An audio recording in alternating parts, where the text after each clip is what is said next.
আগামীকাল নবম জাতীয় পে স্কেল বাস্তবায়ন। প্রধান উপদেষ্টা আগামী সপ্তাহে কার্যকর। পেনশনভোগীদের জন্য ১০০% পেনশন ভাতা সুবিধা। বিস্তারিত। আসসালামু আলাইকুম প্রিয় দর্শক, কেমন আছেন সবাই? আশা করছি সবাই ভালো আছেন। আজকে নবম জাতীয় পে স্কেল বাস্তবায়ন নিয়ে নতুন একটি প্রতিবেদন প্রকাশ হয়েছে। তাই অনুরোধ করব, ভিডিওটি সম্পূর্ণ দেখুন, তারপর মন্তব্য করুন।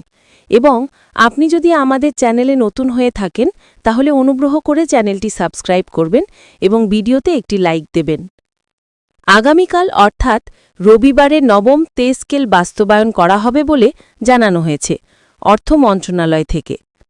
এতদিন অপেক্ষা ছিল শুধু অর্থ মন্ত্রণালয়ের। বর্তমানে অর্থ মন্ত্রণালয় সে অনুমোদন দেওয়ার প্রতিশ্রুতি দিয়েছে।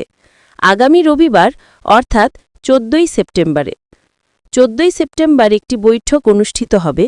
সেই বৈঠকে পে কমিশন ও অর্থ মন্ত্রণালয় উচ্চপদস্থ কর্মকর্তারা উপস্থিত থাকবেন এবং এই বৈঠকে আগামীকাল ২টায় অনুষ্ঠিত হবে বলে জানানো হয়েছে। পরে বিকেলের দিকে সংবাদ সম্মেলন করে সিদ্ধান্ত জানিয়ে দেওয়া হবে সরকারি চাকরিজীবীদের। গত বৃহস্পতিবার একটি বৈঠক হয়েছিল। সেই বৈঠকে কিন্তু নবম জাতীয় পে স্কেলের বেতন কাঠামো প্রকাশ করা হয়েছে। বিশ্লেষকরা মনে করছেন এটি হবে ইনসাফ ভিত্তিক বেতন কাঠামো, যেখানে প্রথম গ্রেড ও ১২তম গ্রেডের মাঝে কোনো বৈষম্য থাকবে না। তাই এই বেতন কাঠামোকে অনুমোদন দিবে অর্থ মন্ত্রণালয়। নিজে বেতন কাঠামোটি দেওয়া হল।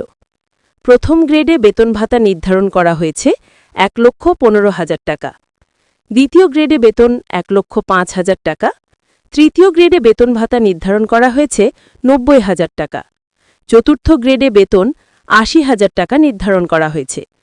পঞ্চম গ্রেডে বেতন নির্ধারণ করা হয়েছে ৬৫,০০০ টাকা। ষষ্ঠ গ্রেডে বেতন নির্ধারণ করা হয়েছে ৫৫,০০০ টাকা। সপ্তম গ্রেডে বেতন ৪৫,০০০ টাকা। অষ্টম গ্রেডে ৪০,০০০ টাকা। নবম গ্রেডে বেতন নির্ধারণ করা হয়েছে ৩৫,৫০০ টাকা। দশম গ্রেডে বেতন ৩০,৫০০ টাকা। ১১তম গ্রেডে বেতন ২৫,০০০ টাকা নির্ধারণ। ১২তম গ্রেডে বেতন নির্ধারণ করা হয়েছে ১৭,০০০ টাকা। এবং এই বেতন হলে সরকারি চাকরিজীবীদের মাঝে আর কোনো বৈষম্য থাকবে না বলে মনে করছেন বিশ্লেষকরা।